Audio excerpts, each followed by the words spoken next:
أعوذ بالله السميع العليم من الشيطان الرجيم بسم الله الرحمن الرحيم والصلاة والسلام على سيد المرسلين سيدنا محمد صلى الله عليه وسلم وعلى آله وصحبه وسلم إن الحمد لله نحمده ونستعينه ونؤمن به ونتوكل عليه ونعوذ بالله من شرور أنفسنا ومن سيئات أعمالنا من يهد الله فهو المهتدي ومن يضلل فلن تجد له وليا مرشدا أشهد أن لا إله إلا الله وحده لا شريك له وأشهد أن محمدا عبده ورسوله.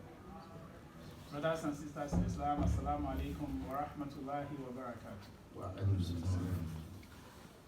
All praise is due to Allah, the Lord of the worlds, the glorious, the most merciful. And we are thankful to Almighty Allah who has guided us to the path of Islam. Without a doubt, he that Allah guides, that's the person who is rightly guided. And whosoever he leaves to stray will find absolutely no one to guide him aright.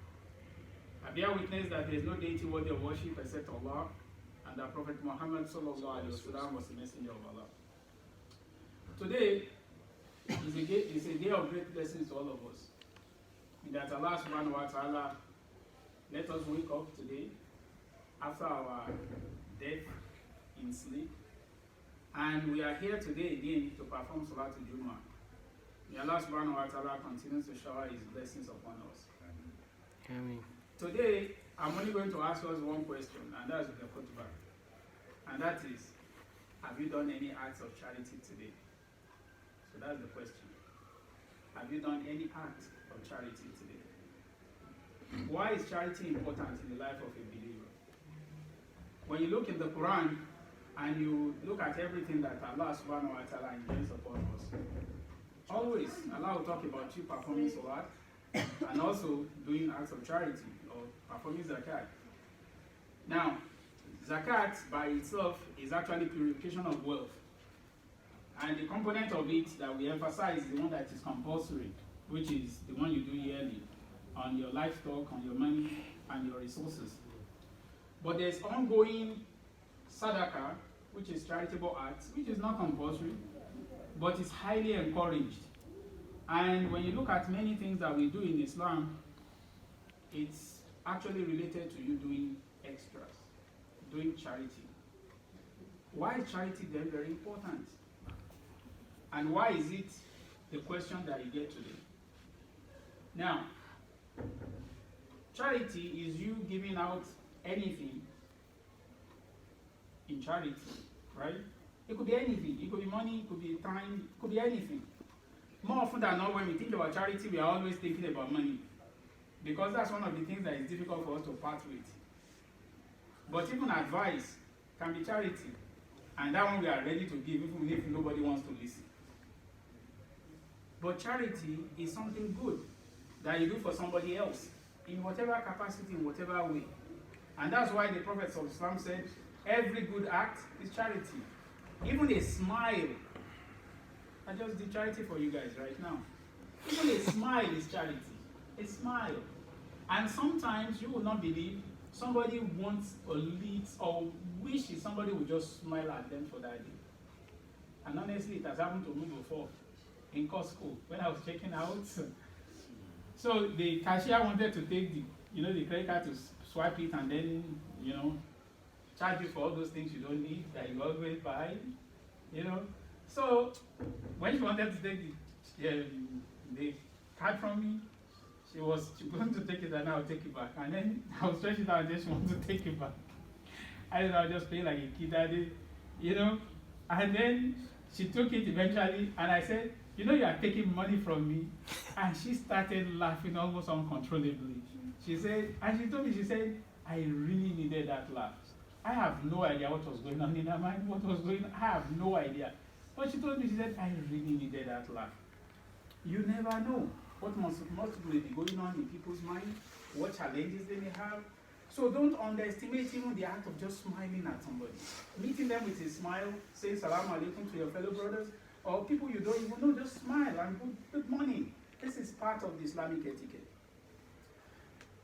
Why is charity now even important for you? Forget about somebody else. What about you? The Prophet ﷺ said, that you should safeguard yourself, create a barrier between you and hellfire, even if it's with a very tiny piece of date. And then he said, وَإِنْ يَجِدْ, if you don't have that, فَبِكَلِمَةٍ طَيِّبَةٍ, then speak kind words. So if you have money, or you have resources, or you have things you can give out in charity, give it, even if it is very small. And Aisha radiallahu anha reminded us that the Prophet of Islam said that the highly meritorious acts before Allah are those things that you do consistently, even if it is small. So you don't underestimate you doing an act of charity, even if it is very small, so long as you are consistent with it. And if you safeguard yourself from hellfire, the Prophet is telling us that even a tiny piece of date will go along in that line, in that manner, to protect you from hellfire. And then he said, if you have no money, you have nothing to give, then speak kind words. Kind words. Allah subhanahu wa ta'ala mentioned in the Quran that kind words and covering of faults is better than charity followed by injury. So if you do an act of charity for somebody and then you are constantly reminding them of what you did, 2 years ago when it was X, Y, and Z, I was the one who built him out, and stuff like that. If you do that, you are just ruining your charity. You are ruining it. But if you do an act of charity that is between you and Allah, you can expect that it is highly regarded before Allah, and in the 7 categories of people who will be under the shade of Allah on the day of judgment, when there will be no shade except under the throne of Allah. 7 categories of people, and we've heard about that before, like the pious ruler or the just ruler, the guy who an attractive woman wants him to commit adultery with her, and she says, no, I'm fearing Allah. The one whose heart is always attached to the masjid. One of those categories is also somebody who gives out in charity so much that with the right hand, and so secretly that the left hand does not know what the right hand gives out in charity. Okay, so when he gives out charity with the right hand, even the left hand does not know. This is how secret he gives out in charity. So this category will also be among the people that will be under the throne of Allah, under the shield of Allah on the day of judgment. Now, if you are even thinking, then what's going to happen on the day of judgment again? When people are about to die, because nobody doubts the fact that he's going to die. Everybody is in agreement with that. We may not know when, we may not know how, and we may absolutely may not even want to die. Okay? But there's nothing we can do about that, because Allah subhanahu wa ta'ala said in the Quran that نَحْنُ قَدَرْنَا بَيْنَكُمُ الْمَوْتَ وَمَا نَحْنُ بِمَزْبُوكِينَ, that we have indeed made death as a final chapter for all of you, every living being. And this is a plan nobody can frustrate. Nobody. Because we know we are going to die. But then Allah subhanahu wa ta'ala, in the advice he gave us in the last verses of Surah Al-Munafiqun, Allah said, "Bada a'udhu billahi minash shaitanir rajim. Ya ayyuhalladhina amanu la tulhikum amwalukum wala awladukum an dhikrillah. Wa man yaf'al dhalika fa ulaika humul khasirun. Wa anfiqu mimma razaqnakum min qabli an ya'tiya ahadakumul maut. فيقول رب لولا أخرتني إلى أجل قريب فأصدق وأكن من الصالحين ولن يؤخر الله نفسا إذا جاء أجلها والله خبير بما تعملون." صدق الله العظيم. In this ayat of the Quran, Allah subhanahu wa ta'ala is telling us that, oh, you believe, do not let your wealth, okay, what you have or what you are trying to have, like those alphabets, all of you are here for, the bachelor's, the BS, the MS, the PhD, the DBS, MD, whatever is it, is the alphabet you are here to get. Allah is telling us, or what you already have, okay? Do not let those things take you away from the remembrance of Allah. Do not let your wealth, or what you are struggling to get, do not let them take you away from the remembrance of Allah. And then Allah said, وَمَنْ يَفْعَلْ ذَلِكَ فَأُولَٰئِكَ هُمُ الْخَاسِرُونَ. Because anybody who fails in this regard, if you let your worldly pursuits to take you away from the remembrance of Allah, then you are going to be among the losers. And then he said, وَأَنْفِقُوا مِمَّا رَزَقْنَاكُمْ. Spend of those things we have given you, of those resources that we have given you. It's not just money. Money is very important, especially for most of us, because we don't have it. So we assume that once we have money, we'll be happy. And that's not true. You can be very rich and be very sad. And that's the truth. That's the fact of life. So, but we are accustomed to thinking that when we have money, we are going to be more comfortable. It doesn't follow. That's not the way life works. It's just one of those things in our heads. So, but Allah is telling us that وَأَنْفِقُوا مِمَّا رَزَقْنَاكُمْ, spend of those things we've given you. So if you don't have money, yeah, but you have other things you can give. You can give your time. Time is actually more valuable than money. Because money, you can always make more money. You can. I know most of us don't have any money, but take it from me. Okay? Pinky promise. You can always make more money. And you can ask those who have been poor and filed for bankrupt, and then they came back even richer. And there are many of those people around.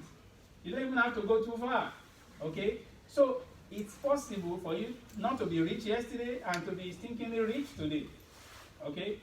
But the fact is, you can never make more time.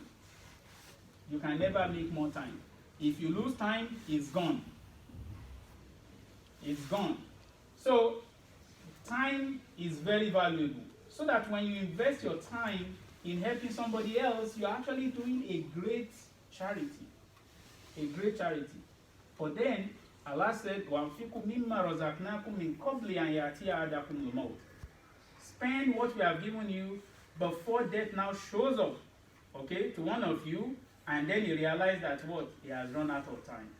And then, فَيَقُولَ رَبِّ لَوْلَا أَخَّرْتَنِي إِلَىٰ أَجَلٍ قَرِيبٍ فَأَصَّدَّقَ وَأَكُن مِّنَ الصَّالِحِينَ. Then he will say, oh my Lord, if only you can just give me a little more time. A little more time. Just an injury time, extra time, you know, extra innings, whatever you want to call it. What exactly do you think he is going to do with that time? You say to yourself, maybe you may decide, well, maybe I'll keep making more nafla, right? Maybe I'll pray more, maybe I'll... No, he said, for sadaqa, I'll do more acts of charity. Okay? That extra time that they are going to ask for is to be able to go and do more charity. That tells you where the substance is. Charity. Because every good act you do is charity. And if you do charity that is actually encompassing all those things, then it's even great.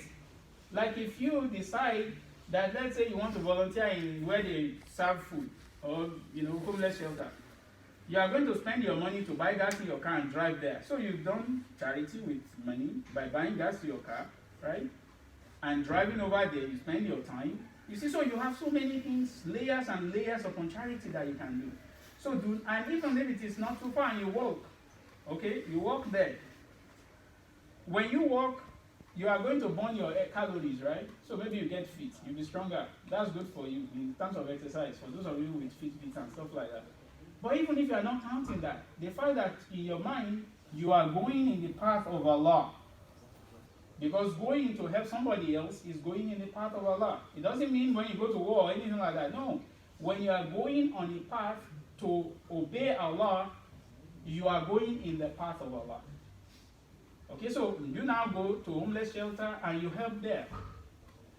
You have done something good.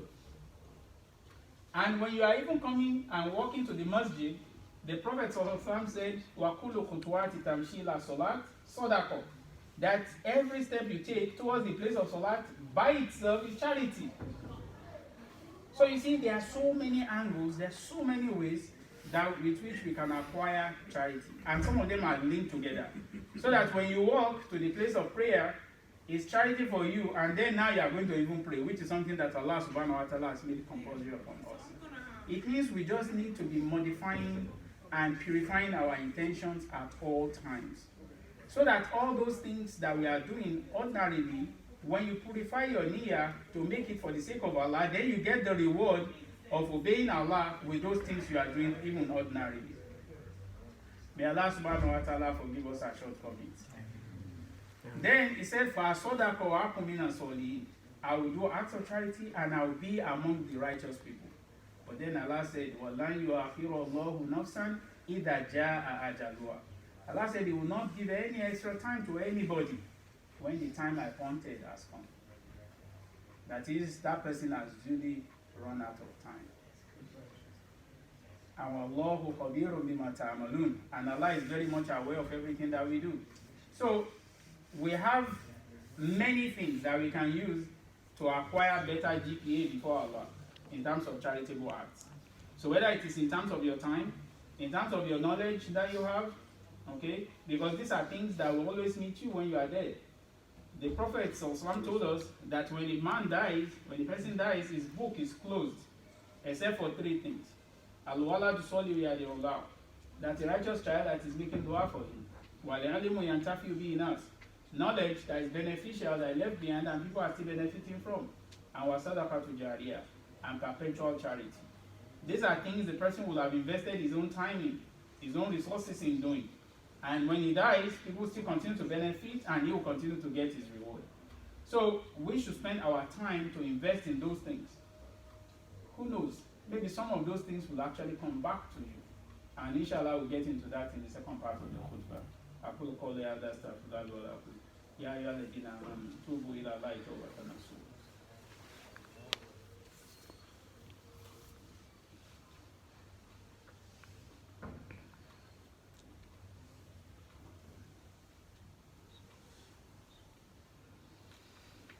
أعوذ بالله من الشيطان الرجيم بسم الله الرحمن الرحيم إن الله وملائكته يصلون على النبي يا أيها الذين آمنوا صلوا عليه وسلموا تسليما اللهم صل على سيدنا محمد وعلى آل سيدنا محمد كما صليت على سيدنا إبراهيم وعلى آل سيدنا إبراهيم وبارك على سيدنا محمد وعلى آل سيدنا محمد كما باركت على سيدنا إبراهيم وعلى آل سيدنا إبراهيم في العالمين إنك حميد مجيد. Alhamdulillah, alhamdulillah, alhamdulillah rabbil alameen. Now, when it comes to the issue of charity, there are some charity you do, and the charity turns around and comes back directly to you.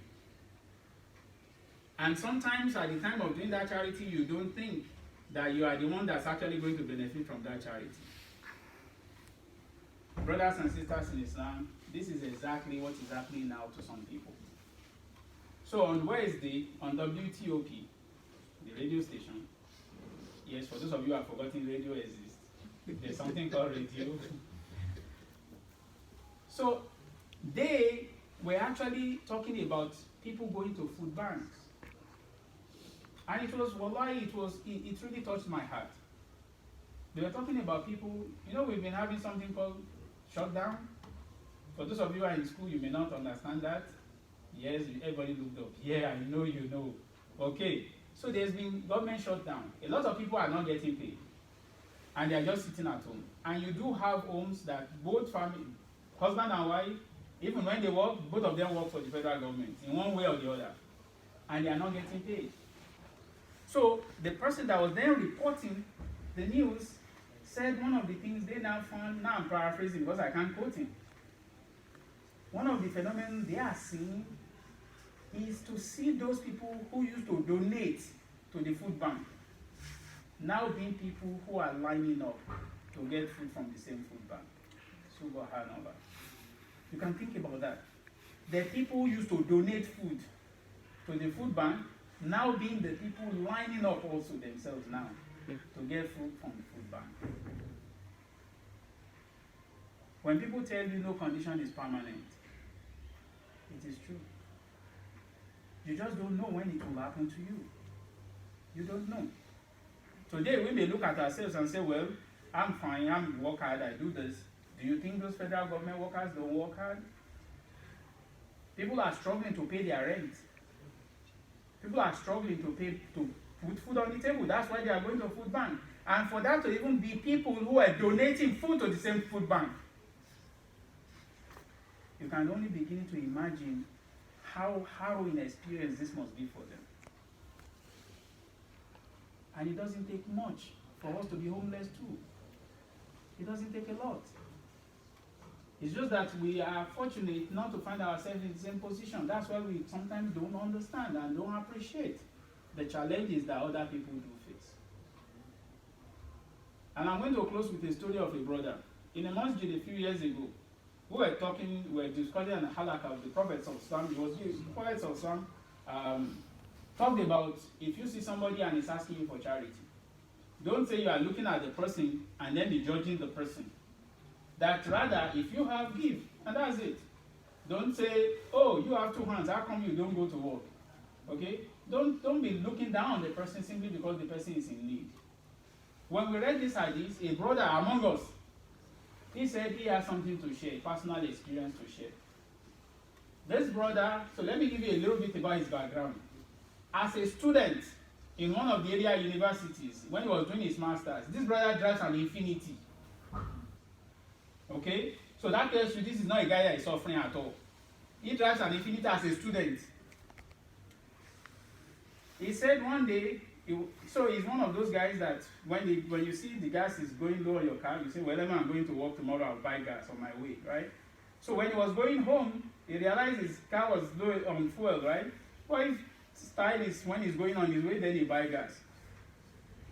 Preparing for an exam, he woke up late, rushed out, forgetting his wallet, his ID card, his student ID, his credit card, he forgot everything at home.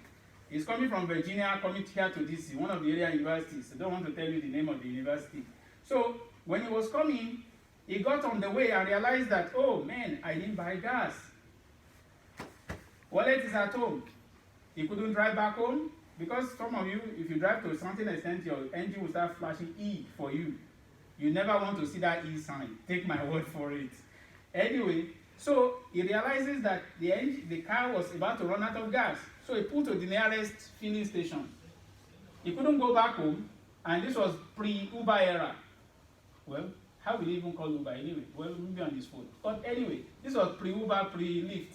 So he said he has no wallet on him, nothing. And he's in an Infinity. So he called his friend. And they said, look, time is so far gone. The exam is going to be near. We can't drive all the way to where you are just to give you the money. But if you can find a little money, we will fill your car for you and you'll be fine. So that's fine. So he got that covered. But the car is still there and he still can't make it to school. And he has an exam. And he can't drive back home. So he said he realized that he's totally in a jam. He has to find somebody to help him out. He said the first person he went to ask them to help him to buy gas, for gas money for his car. When he points at his car and they see that it's an Infinity, they look at him as if he was crazy.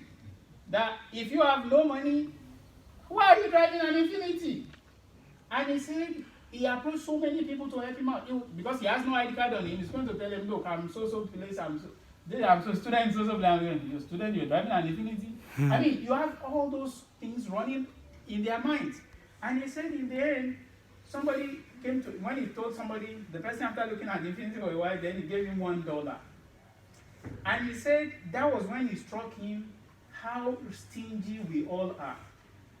Think about it, the last time somebody asked you for something to help, how much money did you give? For most of us, it is always $1. He said when the person gave him $1, that's when it struck him that when you give somebody $1, and said that's all you have, you've probably not done much. He said that was the day it struck him. So he took the $1, it's better than zero. He can buy anything. He couldn't buy it. He couldn't buy even a gallon of gas. He said after a while, somebody took pity and gave him $10, with which he now bought the gas in his car and he drove straight to school. Because he couldn't, because of the exam he was going for, he drove straight to school. So he shared this with us. That experience that he had, and it's stuck in my head. So when I now had people who were donating food to the food bank, now going to the same food bank to ask for food. This can happen to any one of us. So wherever you are in the food chain, do not underestimate the fact that anything can happen. Be nice to those people you meet on your way up, because you can meet them on your way down. And never be arrogant of whatever is it that Allah subhanahu wa ta'ala has given you.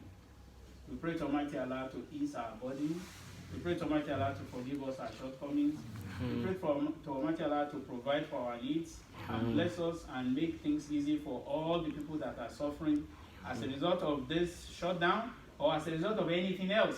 May Allah subhanahu wa ta'ala continue to shower His blessings upon us. أقول قولي هذا أستغفر الله لي ولكم ربنا آتنا في الدنيا حسنة وفي الآخرة حسنة وقنا عذاب النار سبحان ربك رب العزة عما يصفون وسلام على المرسلين والحمد لله رب العالمين.